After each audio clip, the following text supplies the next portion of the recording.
raksasa di Desa Pondok Balik, Aceh Tengah meluas hingga mendekati tower Sutet milik PLN. Khawatir ancam pasokan listrik, PLN mulai membangun tower darurat.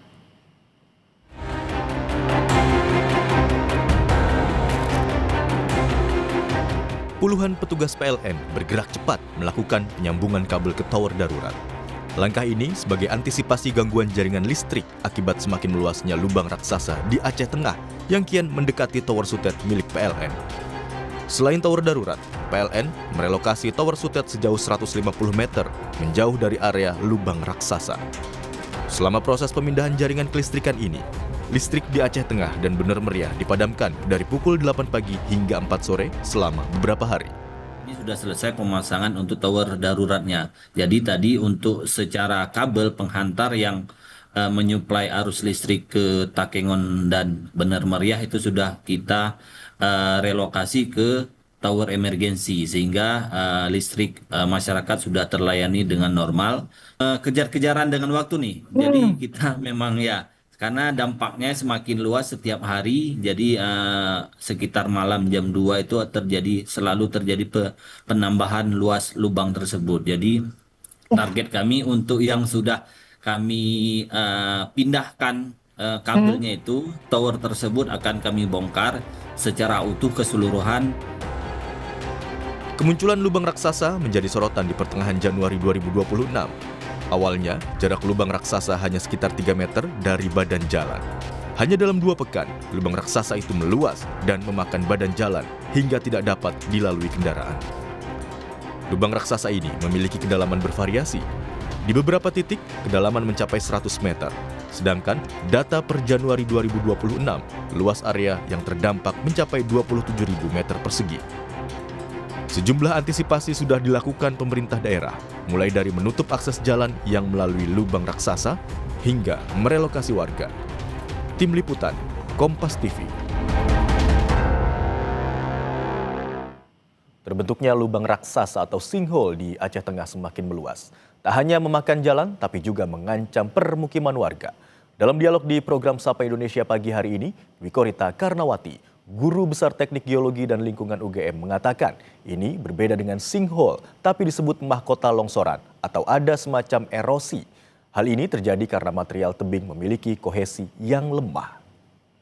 Saya melihat dari video dan foto-foto gambar itu, ini nampaknya kok mohon maaf agak berbeda dengan sinkhole yang pernah ditemukan kalau nggak salah di Sumatera Barat dan di beberapa wilayah lainnya. Ini kan memanjang, Bapak. Itu dari video itu kan kelihatan. Iya. Jadi memang dalam, tapi dalamnya hanya sekitar 20-30 meter ya. Tidak sedalam sinkhole yang merupakan corong mulut masuknya sungai bawah tanah. Dan ini disebutnya sebagai apa ini, Bu? Seperti mahkota longsoran. Longsoran pada tanah pasir itu saya lihat itu tanahnya seperti pasir dan atau batu pasir yang lapuk. Nah ini kan panjang Mas, itu memanjang, itu kayak lembah alur galai atau sungai. Jadi ini ada semacam erosi menggogos ke arah mahkota, ke arah hulu. Jadi ini akan nampak jalannya itu bisa terpotong itu sebentar lagi. Jadi kenapa itu runtuh terus? Karena material tebingnya itu kohesinya sangat lemah. Itu seperti pelapukan batu pasir atau bahkan sudah menjadi tanah pasir. Nah, ini kan memanjang, Pak. Jadi itu semacam lembah alur sungai yang menggogos ke arah hulu. Itu kita lihat. Kalau sinkhole itu ke arah vertikal, ke arah dalam, masuk ke dalam sungai bawah tanah pada kedalaman bisa mencapai 100 meter lebih. Kalau ini tidak sampai 100 meter, ini hanya puluhan meter. Sehingga fenomenanya ini adalah semacam gerakan tanah, longsor tebing. Kenapa longsor terus-menerus? Karena barangkali pernah ada getaran gempa di sekitarnya. Coba nanti dicek datanya, dugaan saya pernah ada getaran gempa meskipun tidak dirasakan oleh manusia, tapi seismograf mencatat dan tanah ini tidak kohesinya sangat lemah sehingga mudah runtuh. Dan jalan itu apakah sebelumnya ramai, sering dilewati, jadi ada getaran-getaran kendaraan atau mungkin ada alat berat.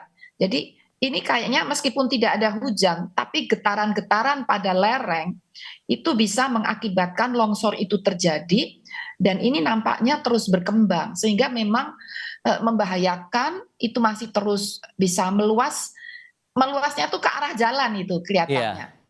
Informasi usai jeda, saudara, petani di Karawang, Jawa Barat alami kerugian